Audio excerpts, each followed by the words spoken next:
여러분 안녕하세요. 오랜만입니다. 저는 지금 본가에 와 있습니다.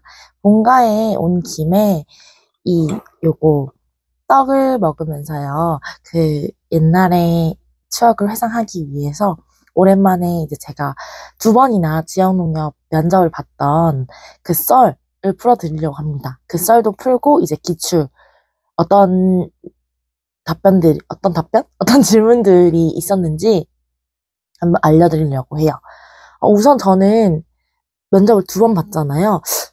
사실 첫 번째는 붙을 줄 몰랐어요. 몰라가지고 준비를 좀 덜 한 느낌이 항상 있었는데 제가 그때 받았던 질문 중에서 보통 지역 농협은 주장 면접 그리고 인성 면접 요렇게 두 가지인데 인성 면접을 먼저 보통 하고 나서 면접 보러 들어가면은 면접 중에 그 주장 면접을 통해서 이렇게 뽑아가지고 하나를 펼쳐본단 말이에요. 근데 미리 펼쳐볼 순 없고 자기 순서가 왔을 때 펼쳐본 다음에 1분 정도 시간을 줘요. 그거에 대해서 생각할 수 있게.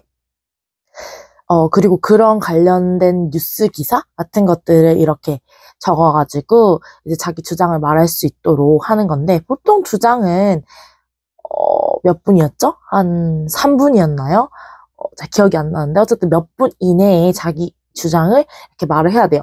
그래서 너무 짧게 말하는 것도 좋지 않고요. 너무 길어도 막 좋은 것 같진 않아요. 딱 적당하게 대답하는 게 제일 좋은 것 같고요. 제가 첫 번째 면접을 보러 갔을 때 받았던 주장 면접 먼저 말씀드릴까요? 일단 펫푸드 관련해서 지역농협에서 어떻게 활용할 수 있는지 그거에 대해서 물어보셨고 여성 귀농 귀촌을 활성화시킬 수 있는 방안 그리고 고금리가 농업 환경에 미치는 영향 그게 이제 저한테 받았던 질문이었고요. 다른 사람들이 한 것도 적어놨거든요. 그래서 디지털 소외계층을 위해서 어떻게 해야 되는지 그리고 탄소 중립 을 위해서 뭐 지역 농협이 할 수 있는 일, 뭐 그런 것들에 대해서 물어봤고요. 이제 인성 면접으로는 농협하면 떠오르는 것이 무엇이냐? 이거였는데, 어, 이 질문을 받았던 분이 대답했던 거는, 농협하면은 뭐 조합원들이 떠오릅니다.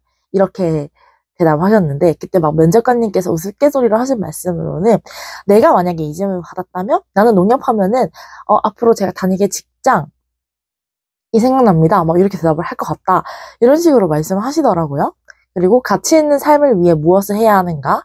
그다음에 뭐 지역농협에 지원하게 된 동기, 그리고 갈등이 일어났을 때 어떻게 할 것인지, 지역 축제에 대해서 어떻게 생각을 하는지, 저는 이 지역 축제에 대해서 어떻게 생각하는지에 대해서 답변했던 것 같아요. 그리고 농업을 활성화시킬 수 있는 방안이 무엇이냐, 이렇게 돌아가면서 하나씩 질문을 받았던 것 같습니다. 그리고 두 번째 이제 면접을 볼 때는 제가 합격을 할 거라고 생각하고 갔었잖아요. 그래가지고, 좀 준비를 했다고 생각을 했는데, 어, 비슷한 질문도 있었고, 다른 질문들도 있었던 것 같아요. 음, 음, 알았어요.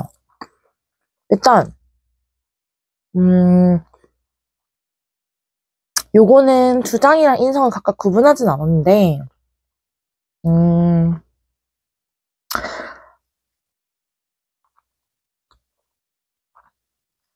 일단, 기출된 것들을 말씀드리면, 제가 받았던 질문은 제 성격에 대한 장단점, 그리고 디지털 금융이 확산되게 된다면 부작용이 어떤 게 있을까? 요거랑 직장을 선택할 때 중점으로 하는 것, 그리고 농협에 오기 위해서 노력한 것 또는 필요한 역량. 이 네 가지, 전 질문 네 가지를 받았고요.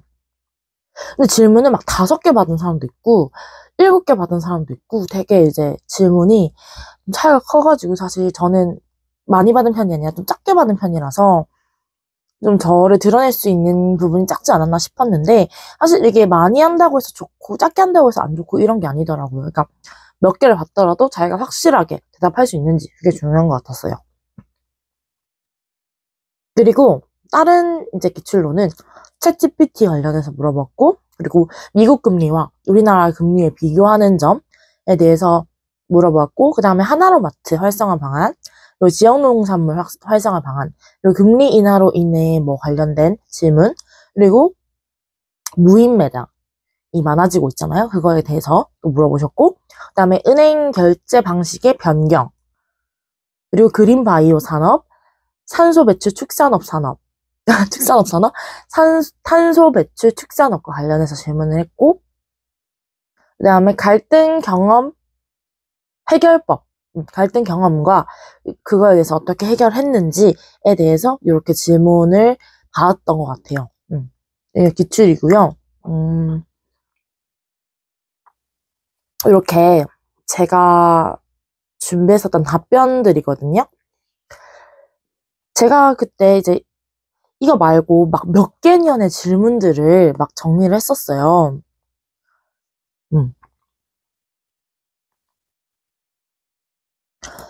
그리고 여기도 이렇게 몇 개의 질문들 이렇게 준비했었었고요.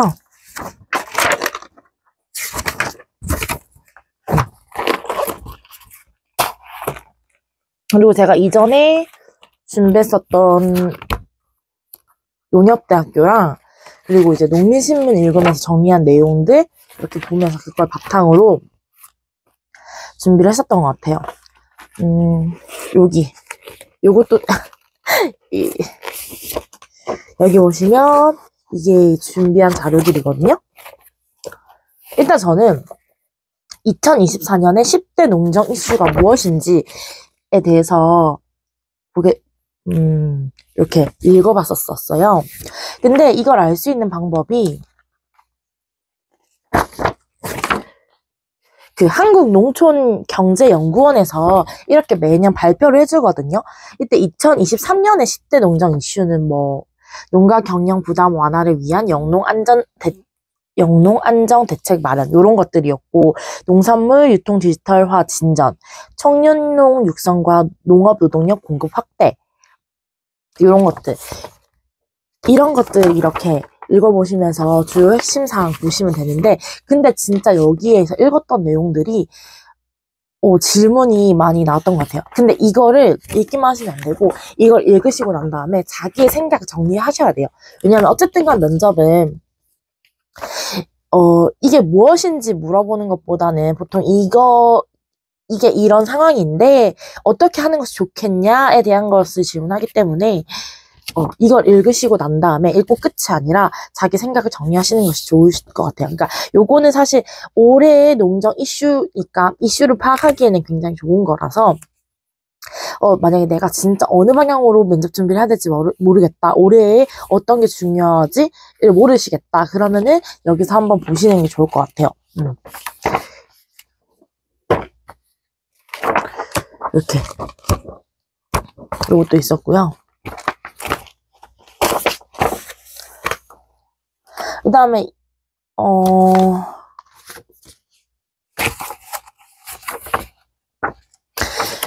그리고 요렇게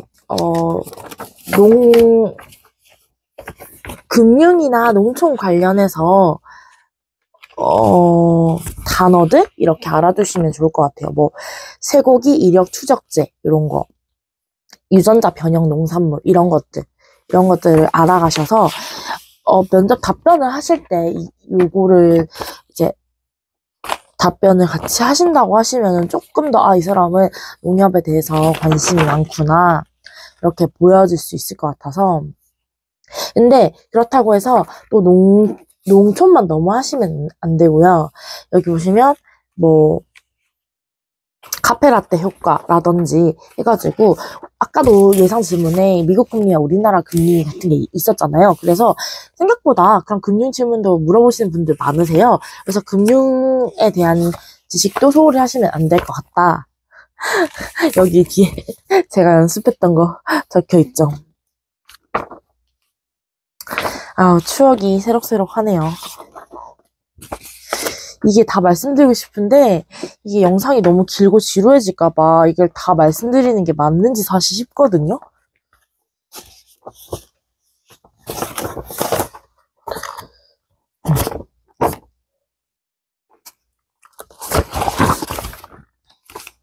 음, 보통, 주장 면접을 하실 때는요, 주제와 관련된 현황을 먼저 말씀하시고, 그렇기 때문에 나의 뭐 주장은 어떻다, 나의 뭐 결론은 어떻다, 이렇게 내리신 다음에 그 주장에 대한 근거를 말씀하시는 거예요. 그리고 나서 관련 사례들을 말씀하시고, 이걸로 인한 기대 효과, 그리고 포부. 그럼 내가 앞으로 지역농협에 입사하게 되어서 어떤 식으로 하겠다라는 포부를 이렇게 말씀하시면은, 주장 면접은 아주 완벽하다라고 보시면 될 것 같아요. 그리고 이거는 뭐, 자기소개서 쓸 때도 그렇지만, 뭐, 농협의 인재상, 이런 거 되게 중요하신 거 아시죠? 핵심 가치, 이런 거 연결해서 말씀하시는 게 좋을 것 같아요. 뭐,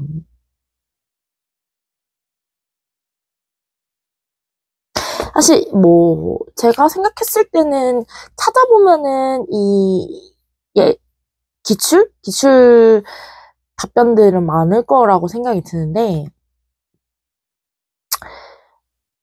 이게 인성 질문도, 소홀히 하시면 안 될 것 같아요.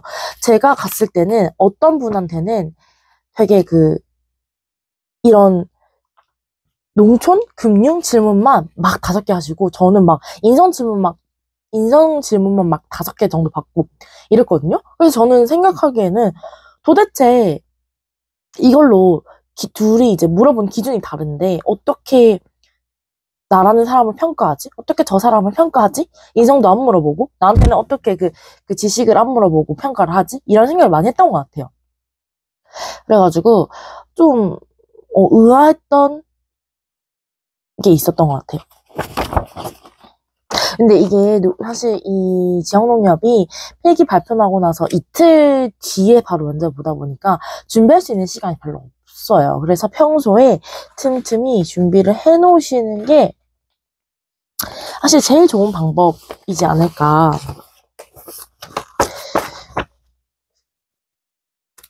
제가 보니까 그러니까 항상 늘 중요하게 생각되는 것들과 올해 유난히 중요하게 대두되는 것들이 있어요. 그거를 중점으로 하시면 될 것 같아요. 그러니까 예를 들어서 청년농 육성하는 거, 그리고 뭐 스마트팜, 그리고 여성 기농 기촌, 이런 것들은 항상 중요하기 때문에 항상 나오는 거고, 뭐, 올해만 특별히 중요하다. 이런 것들은 또 이제 해마다 다르니까, 그런 것들을 한번 찾아보시고, 그런 게 좋을 것 같아요.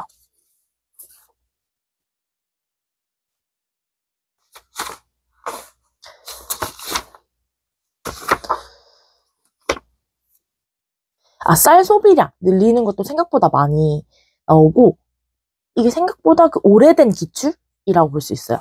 그리고 이게 뭔가 보다 보면은, 주장으로 나올 법한데 그냥 물어보시는 것도 있고, 이건 주장으로 안 나올 것 같은데 주장으로 나오는 것도 있고,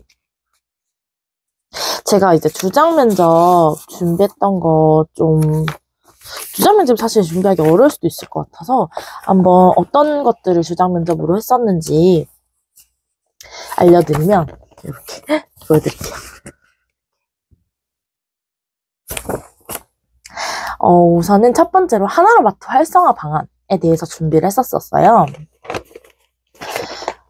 어떻게 해야 되냐? 그럼 지금 하나로마트의 현황에 대해서 말을 하는 거죠. 뭐 대형마트들이 성장하고 있고 비대면 유통이 가속되고 있다. 그렇기 때문에 하나로마트만의 장점인 신선하고 안전한 바른 먹거리임을 강조하는 것이 중요할 것 같다. 그러려면 어떻게 해야 되냐? 하나로마트 캐릭터의 나로 캐릭터를 활용해서 SNS를 홍보하는 전략을 써야 될 것 같다. 왜냐하면 정부나 시자치단체에서도 마스코트를 활용해서 홍보를 많이 하고 있는 추세이기 때문에 이렇게 하게 된다면 MZ세대뿐만 아니라 다양한 연령층에서 관심을 가지게 될 것이고, 그렇게 된다면 앞으로 하나로마트뿐만 아니라 지역 농협이 활성화될 수 있도록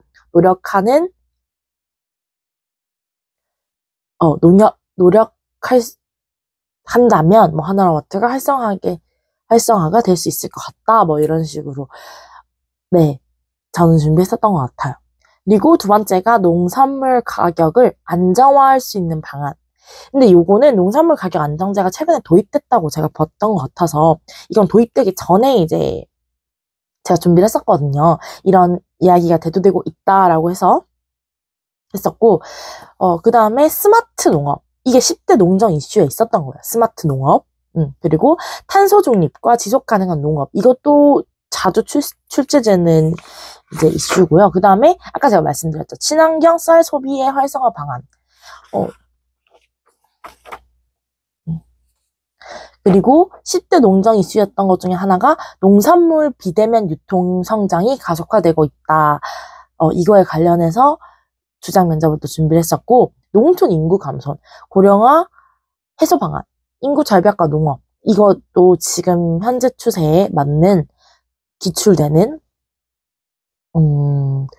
질문이니까 준비하시면 좋을 것 같고요. 그 다음에 농촌의 영농 일명난이 가속화되고 있다.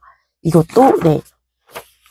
그리고 10대 농정 이슈로는 농가 경영 부담 완화를 위한 영농 대책을 마련해라. 그러니까 농사를 지을 때 농가들이 돈이 많이 드니까 그걸 완화하려면 어떻게 해야 되겠냐라는 거죠. 그리고 또 10대 농정 이슈 중에 하나가 청년농을 육성할 수 있는 방안을 이야기해라. 였고, 그 다음에 이제 취약계층의 식생활 보장을 위한 방안. 이런 것들이 이제 보통 이런 것들은 올해 약간 이슈인 거죠. 그래서 10대 농정 이슈에 이게 있었고요. 그 다음에 모바일 금융 서비스 활성화 방안. 그 다음에 ESG 경영 확립 방안. 그 다음에 국산 김치 활성화 방안, 지방 경제 활성화 방안. 이런 것들. 그래가지고, 한때는 되게 농식품 바우처랑 그런 고향사랑 기부제 그런 거에 대해서 또 되게 많이 나왔었어요. 상식 문제도 있는데 상식은 뭐 GDP와 GNP의 차이를 알고 있느냐, 유통기한과 소비기한의 차이를 알고 있는지, 농가 소득 향상을 위해서 내가 해야 할 일과 농협이 해야 할 일은 무엇이 있는지, 그 다음에 공공비축제도에 대해서 알고 있는지, 공익직불제, 에그테크, 그 다음 6차 산업은 무엇인지, 그 다음 로컬푸드의 장점은 무엇인지, 그리고 뭐 농협이 하는 일은 무엇이냐, 농협의 인재상, 그 다음에 자신이 실패했던 경험, 불합격하게 된다면 앞으로의 노력, 그 다음에 자신 색깔로 표현한다면 이런 것들은 또 인성이겠죠. 그리고 고객과 분쟁이 발생했을 때 해결 방안, 뭐 이게 뭐 갈등 해결 경험이라고 보시면 돼요. 직원 간 마찰이 생겼을 때 어떻게 할 것인지, 의견 충돌이나 다툼이 생겼을 때 어떻게 할 것인지, 그 다음에 합격하게 된다면 어느 부서에서 일하고 싶은지, 이런 것들, 뭐 지역 농협에 오기 위해서 어떤 노력을 했는지, 그 다음에 하기 싫은 일을 해본 경험이 있는지, 가장 최근에 본 뉴스를 무엇인지 설명을 해라. 일사후보부, 그 다음에 뭐 크게 성취한 경험이 있는지, 협업을 하면서 좋은 성과를 달성한 경험이 있는지, 그 다음에 본인의 직업관, 좌우명, 직무와 연관된 경험이 있는지, 주변에서 본인을 어떻게 생각하는지, 뭐 이런 것들인데, 사실 제가 느낀 건 그래요. 느낀 거는 이게 지역 농협이고, 그러니까 협동조합인 거잖아요. 그러니까 되게 함께 하는 거, 같이 이렇게 어울리는 거, 이걸 굉장히 되게 중요시하게 생각하는 것 같았어요. 그래서 뭐 이렇게 협업하면서 좋은 성과를 낸 경험이라든지 마찰이 생겼을 때 갈등 해결 경험 이런 걸 물어본 이유가 다 이렇게 어우러서 해야 되는데 너가 이걸 잘할 수 있는 사람이야? 라는 거에 대해서 물어보는 거기 때문에 그런 거를 이제 나는 잘 어울릴 수 있는 사람이에요를 보여주는 게 굉장히 중요한 것 같다는 생각을 했어요. 그래서 얘네들은 말을 잘하고 막 똑똑하고 이런 사람보다 이 사람이 성격이 되게 유해서 어느 부서든 다 잘 어울릴 것 같다. 그래서 융합성을 되게 중요시하게 보는 것 같고요. 되게 자기들 말을 잘 들을 수 있고 그리고 조합원들을 위해 약간 헌신할 수 있는 그런 사람을 좀 많이 원하는 것 같다는 생각이 들었습니다. 네. 그래서 그런 식으로 면접을 준비를 하시고 답변을 생각을 하시면 좋을 것 같아요. 그리고 그런 이미지를 보여주는 게 가장 좋겠죠. 사실 더 이야기를 하자면 많이 할 수 있지만 일단 영상이 너무 길어지기 때문에 오늘은 영상은 여기까지 하는 걸로 하고요. 다음에 기회가 된다면 제가 준비했었던 기출 문제들 그런 것들을 다 이제 하나하나 알려드리는 2탄을 한번 준비를 해서 가져올 수 있다면 한번 와볼 수 있도록 기획을 한번 해보겠습니다. 네. 그러면 다른 영상에서 다음 영상에서 다시 한번 만날 수 있기를 바라면서 여러분 연휴 모두 잘 보내시고요. 오늘 하루도 고생 많으셨어요. 다음 영상에서 만나요. 안녕.